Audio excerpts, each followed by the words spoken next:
আসসালামু আলাইকুম প্রিয় শিক্ষার্থী, আশা করি তোমরা ভালো আছো। আজকে আমরা গাণিতিক যুক্তির লিখিত অঙ্কের সমস্যার সমাধান দেখব। যে প্রশ্নটি এখানে দেওয়া আছে এই প্রশ্নটির সমাধান দেখব এবং এইটার থেকে এমন একটা কৌশল শিখব যেন যে কোনো ধরনের ম্যাথ দিলে আমি ধীরে ধীরে দেখাবো, যে কোনো ধরনের ম্যাথ দিলে কৌশল অবলম্বন করে অ্যান্সার করার সক্ষমতা তৈরি হয়। তো চলুন দেখি কিভাবে গাণিতিক এই ভাষা থেকে গাণিতিক উক্তি তৈরি করব, আর সেই উক্তির কিভাবে ছকের মাধ্যম দিয়ে অর্থাৎ সত্যতা ছকের মাধ্যম দিয়ে উক্তিটি বৈধ কিনা তা যাচাই করব। তাহলে এখন দেখি, যদি তুমি কঠোর পরিশ্রম করো তুমি সফল হবে। আবার বলছি, যদি তুমি কঠোর পরিশ্রম করো তবে তুমি সফল হবে। তুমি সফল হওনি, সুতরাং কঠোর পরিশ্রম করোনি। তাহলে শব্দ কিন্তু এখানে কয়টা? দুইটা। একটা হলো কঠোর পরিশ্রম করো, আর একটা হলো সফল হবে। সফল হওনি অর্থাৎ কি? না করো, পরিশ্রম করোনি, না করো। শব্দ কিন্তু দুইটা। তাহলে আমরা সমাধানের ক্ষেত্রে এটা একটু লিখতে পারি যে সমাধানে পি আকারে ধরে নিলাম যে পি আকারে কঠোর পরিশ্রম, কঠোর পরিশ্রম, কঠোর পরিশ্রম, আর কিউ আকারে ধরতে পারি সফল হওয়া, সফল হওয়া। তাহলে এখন গাণিতিক উক্তিটা কি হবে একটু খেয়াল করি। যদি তুমি কঠোর পরিশ্রম করো পি ইমপ্লাইজ, তবে তুমি সফল হবে, কিউ সফল হবে। পি যদি তবে, যদি তবে এটা শর্তায়ন উক্তি। যদি তুমি এটা করো তাহলে তুমি এটা হবে, অর্থাৎ শর্তায়ন উক্তি।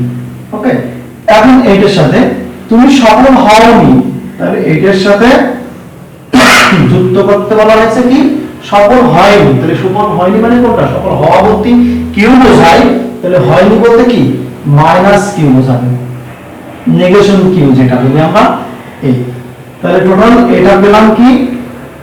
এই সফল হওনি পর্যন্ত। তখন বলছে কি? সুতরাং। তাহলে এই কন্ডিশনের উপরে এবার ডিসিশন হচ্ছে কি? সুতরাং কঠোর পরিশ্রম করনি। পরিশ্রম হওয়াটা হলো পি, তাহলে না হওয়াটা কি? Negation P. তাহলে এটাকে ইমপ্লাইজ দ্যাট দিয়ে শর্তায়ন, ওই শর্তের উপর ভিত্তি করে এটা যেহেতু, তাই শর্তায়ন কি? পি। এইটা হলো আমাদের গাণিতিক উক্তি। এখন এই প্রশ্নটা দিয়ে বলতে পারতো যে এটা ট্যাটোলজি কিনা দেখাও। তাহলে আমাদের গাণিতিক এই যে ভাষা ছিল সেই ভাষা থেকে গাণিতিক উক্তিতে রূপান্তর করলাম। এবার এই গাণিতিক উক্তিটা আমরা সত্যতা ছকে দেখাবো। সত্যতা ছকে যেহেতু পি আর কিউ দুইটা ডাটা, তাহলে পি আর কিউ নিলাম। পি পি পি কিউতে আমরা দেখছি T T T F F T আর এফ এফ। ওকে, এখন বলা হচ্ছে কি? Q negation.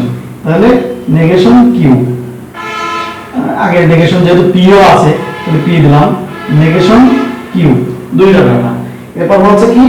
P implies Q, অর্থাৎ শর্তায়ন উক্তিটা। এবার বলছে এই শর্তায়নের সাথে কি? এইটা, তাহলে পি শর্তায়ন কিউ, তার সাথে আছে কি? Negation Q. ওকে, এটাকে আমরা একটু এল দিয়ে বিবেচনা করি যাতে বড় আকারে পরে ঘরটা ছোট লাগে সেভাবে। তাহলে এই টোটালটার নাম হলো এল, এই উক্তিটা। এবার এইটার সাথে কি বলছি? এল এর সাথে নেগেশন পি। ওকে, তাহলে এখন আমরা একটু খেয়াল করব যে নেগেশন পি বলতে আমরা জানি যে এফ এফ টি টি, যা থাকে তার উল্টোটা। নেগেশন কিউ বলতে F T F T. P শর্তায়ন যদি কিউ হয় তাহলে টি এফ এ শর্তায়নের ক্ষেত্রে আমি আবার মনে করে দিচ্ছি টি এফ এ এফ হবে, অর্থাৎ ট্রু আর ফলসে ফলস হবে। তাহলে দেখি তো পি আর কিউ এর ট্রু আর ফলসে এই যে এটা ফলস হবে, আর বাকিগুলো কি হবে? ট্রু হবে, বাকিগুলো ট্রু হবে। এখন লক্ষ্য করি যে এই ডাটাটার সাথে আবার তার কি এর সংযুক্ত করা হয়েছে নেগেশনের। আমাদের এই অনুসারে এটার সাথে এটা সংযুক্ত করা হয়েছে। যোজনের ক্ষেত্রে কি হবে? পি টিতে পি হবে আর বাকি সব এফ হবে। তাহলে এখন এইটার সাথে আমরা কম্পেয়ার করি এইটা কোথাও টি আছে কিনা। যেমন এই যে এইটা আর এটা টি আছে, তাহলে এখানে টি হবে। ওকে, আমরা আবার লক্ষ্য করি এইটা আর এটা টি আছে, তাই টি হবে যোজনের নিয়ম অনুসারে, আর বাকিগুলো কি? ফলস হবে। ওকে, এখন প্রশ্ন হলো এই যে এল পেলাম, এই এল এর লাইনটার সাথে মানে যে কলাম, এই কলামের সাথে পি নেগেশনের শর্ত যা শর্ট টাইম করতে হবে।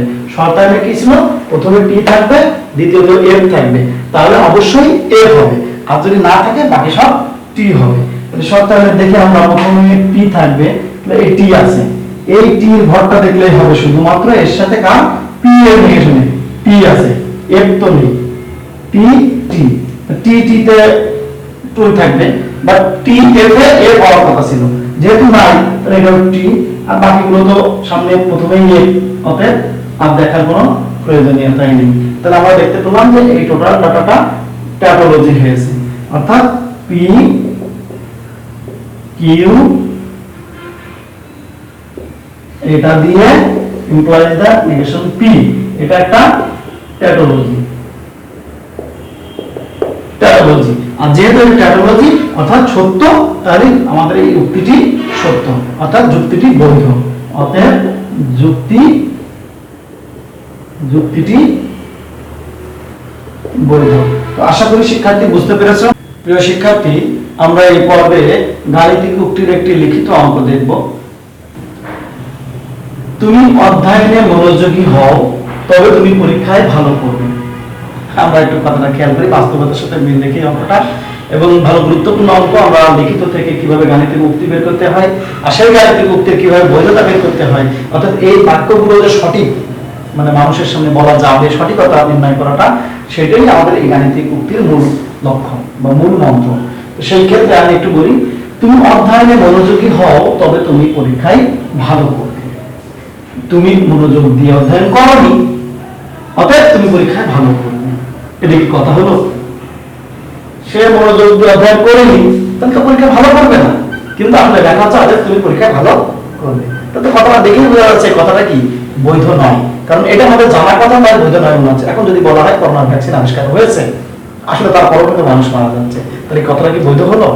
এই যে বৈধ অবৈধ কথাগুলো মানে চিন্তা করা যাবে কিনা, বৈধ কি বৈধ নয়, ভ্যালিড কি নন ভ্যালিড, এইটাই আমরা যাচাই বাছাই করব। তো দেখি আমরা যদি সমাধান খেয়াল করি, যে তুমি অধ্যয়নে মনোযোগী হও, তার মানে মনোযোগ আমি ধরলাম সহজে যে মনোযোগী হও, মনোযোগী হওয়া, এটাকে আমরা পি হিসাবে কাউন্ট করলাম। আর কিউটা বললাম যে ভালো ফলাফল, পরীক্ষায় ভালো ফলাফল, তাহলে ভালো ফলাফল এইটা কাউন্ট করছে, মানে ভালো ফলাফল কিন্তু পরীক্ষায় ভালো ফলাফল, পরীক্ষায় ভালো ফলাফল দাও। তাহলে এখানে দুই ধরনের কথা আছে, কিন্তু শুধু সেই অনুসারে আমরা এখন সাজাবো যে কি তুমি অধ্যয়নে মনোযোগী হও, তাহলে কি লিখবো দেখি পি, তবে যেহেতু তুমি এখানে শুরু, তবে তুমি পরীক্ষায় ভালো করবে, তাহলে অবশ্যই ইমপ্লাইজ দ্যাট কিউ অনুসরণ করবে, পড়াশোনা করলে ভালো করবে। ওকে, অধ্যয়নে মনোযোগী হও, তবে তুমি পরীক্ষায় ভালো করবে। ওকে, ভালো করবে শর্তায়ন, যদি এটা পরে তাহলে এটা হবে শর্তায়ন। এবার তুমি মনোযোগ দিয়ে অধ্যয়ন করো, তুমি মনোযোগ দিয়ে অধ্যয়ন করো, তাহলে নেগেশন কি মনোযোগী না হওয়া, মনোযোগী হওয়া মানে পি, তাহলে না হওয়া মানে কি নেগেশন পি। এই দুইটা বাক্য কি হয়েছে একসাথে, এই একটা কথা আর একটা কথা যুক্ত হয়েছে, যোজন করলাম, যুক্ত হয়েছে। অতএব এবার আসছে অতএব, অতএব তুমি পরীক্ষায় ভালো করবে। সুতরাং অতএব এটা কি শর্ত, এই কথাগুলোর উপর ভিত্তি করে যদি এই কথাগুলো মানে, তাহলে এই কথাটি ঘটবে কি, তাহলে ওই কথাগুলোর উপর শর্ত না, যে ওই কথাগুলো ওইটা যদি ঘটে তাহলে এটা পাবো। সেই প্রেক্ষাপটে বলা হচ্ছে এই কথাগুলোর সাথে সামঞ্জস্য রেখে এখন বলা হচ্ছে অতএব, মানে সিদ্ধান্ত, অতএব যে এইগুলো যদি তুমি মানো শর্ত, তাহলে এটা ঘটবে। তাহলে শর্তায়ন করতে হবে আমার, যে এখানে এই টোটালটার সাথে কি হবে, একটা শর্তায়ন হবে। বলছে কি অতএব তুমি পরীক্ষায় ভালো করবে, ভালো করাটা কি কি তুমি অবশ্যই পরীক্ষায় ভালো করবে। এইটা হলো আমাদের গাণিতিক উক্তি। এখন এই গাণিতিক উক্তি বললো কিনা, ট্যাটোলজি হবে কিনা, সেটাই আমাদের সত্যতা ছক থেকে দেখবো। তাহলে এখন দেখি সত্যতা ছকে কি বলে। আমরা পি আর এফ, যেহেতু পি কিউ দুইটা ক্ষেত্রে, তাহলে টি এফ সরি টি টি, তারপর টি এফ, তারপর একটা এফ টি, আর এখানে আমরা একবারে এফ এফ বলে দিতে পারি, এফ এফ।